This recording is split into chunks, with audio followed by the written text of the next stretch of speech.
So I listened to this really interesting podcast by Brene Brown. She's got some.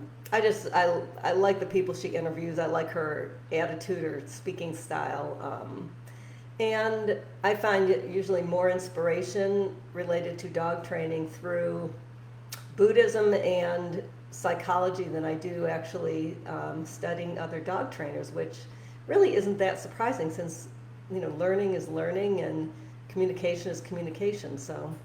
But anyway, what she was talking about is that humans, and I think other mammals too, we are well adapted to deal with catastrophes in the short term. So we get adrenaline surges, we're able to cope and adapt and adjust, but we're not built to be able to deal with a catastrophe 6-7 months in a row. And she really described the wall that I feel like I've hit, and not everybody, but people around me have also shared that they've hit these walls in their life after coping fairly well with this COVID world we're living in. And I'm curious also if you guys have been experiencing anything in the last couple weeks that just feels like ugh, big ugh. That's the way I felt like I need to shake something up. I need to do something different. I'm just curious if you all have been going through anything similar that you feel like you're coping less well. So the original question, Meredith, was if there's been a particular aha insight you've had about your dog or your home situation as a result of going through the Observe Your Dog and Connect with Compassion modules, if anything just comes to mind. Okay, I see Meredith's writing, observing is really helping find the right way and time to praise. Awesome. Yeah, that right, because praise is just, somebody is like talking, a person is talking. I like to use examples of non-dogs because we all can relate to them, but if somebody's talking and the other person's going, oh yeah, at the wrong points, you think you're not even listening to my story because you're saying yes and got it at the wrong points, which makes me think you're just trying to get me to stop talking versus actually listening. So yeah, I think our dogs are very sensitive to, what exactly we're doing when we're doing it, and it kind of goes into that cheerleading thing that I think dogs totally get fake praise.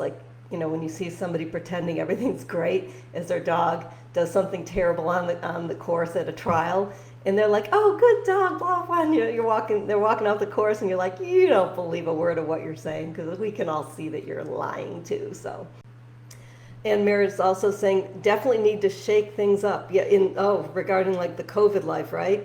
Yeah.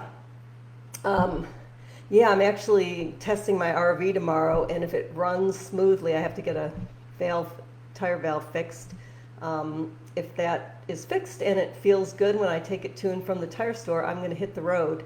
And I am bringing my computer, and I am going to be continuing with the ocean journey, but I think a change of scenery is going to be really good for me. I haven't been in the RV since last Thanksgiving, which is crazy long time. So I'm glad I have that option, and that I hope it works out that my RV is also in the mood to go for a road trip. So anyway, let's see what else. Charlotte's, as I was saying about Shady, she's really into praise and petting rewards with or without treats. And better, I'm bringing the toy back. Yeah, and things happen over time, right? That we've been doing things a certain way for a long time, and so have our dogs. So change, that it happens quickly, and it also happens continuously. So, I've seen some things, dramatically change with my dogs, overnight, and then other things that just kind of ping pong into existence from one way to the next way, and then over time, you've got mostly the next way, if that makes sense. And Karen is writing, I'm noticing big improvements in Diamond, like she's noticing a better connection between us. That's awesome. I've really appreciated your shares in the group as well. And the more I think about this, the more I think about it's that the human, we kind of disconnect from what our dogs are communicating by, like, I think it's easy to get hung up in, we think we know what our dog's about to do, and so we disconnect from what our dog is actually doing, and then we almost create the thing we don't want by disconnecting with what is, if that makes sense.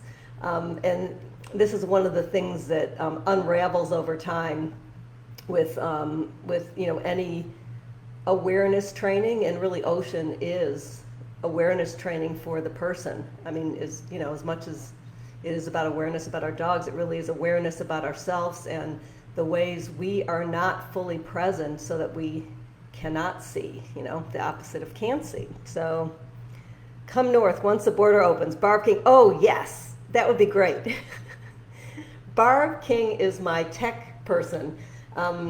We met learning on this online course together, and she's been helping with the classroom. Any tech glitches I've encountered, she is however many months or years ahead of me with this platform. So thank you, Barb. She's also a dog trainer, has a dog training facility and a membership program up in Canada. So that's very cool. Okay, Meredith writes, used the mark bucket just beside her crate before our turn in agility class this morning. Really seemed to help our connection at the start line when it was our turn. Yeah, I always have mark buckets at trials, and I keep them near my setup, and I use them to warm up my dogs physically, but mentally, emotionally, and also just what they do, because we're doing something we do at home. It tells me where they're at mentally and emotionally. So I'm not even trying to manipulate them in any way. I'm not trying to modulate. It's more like, where are you at? And that's beneficial, right? If you know that your dog is in a really rock solid place versus your dog, is a little bit like over or under aroused, then you can do some modulation. But the mark, doing something that you do at home, that you do consciously at home, so you have a real strong baseline, makes it easy to then see what's a little bit off and in what direction. So I'm a big fan of using marks at trials for that reason, and also that I think it gives the dogs that kind of emotional anchor. It's something they do at home. If they've been mark trained Ocean style, which is more on the mental emotional than the physical. So that's awesome. And Meredith's writing, things going well, run a few obstacles, then I think it's me that disconnects and starts looking towards the next obstacle. Yeah, this is really key, and this is why Ocean starts off with these super simple actions that get us in a new habit of engaging with our dogs authentically, like engaging with them when we're training, the same way we engage with them when we're not training. That's really what Ocean helps most with, so that we are the same person our dogs know us to be when we're training. And this kind of segues into one of the topics that in my exploding notes about what I want to talk about, so we'll see which ones I hit on, that dog training is evolving just like everything else. And early on it was all like jerk and all that negativity, and then it went purely positive, and then we all got into clicker training and shaping and all of these kind of laboratory style specific training methods, and all of it's been an evolution, all of it's been in the positive direction. But I think now what's happening is the evolution is towards connection and towards that relationship, that the way we are with our dogs at home. I think that clicker training and that mentality of your dog is the trainee and you are the trainer, and if you get your mechanics just right, you're going to get that perfect behavior.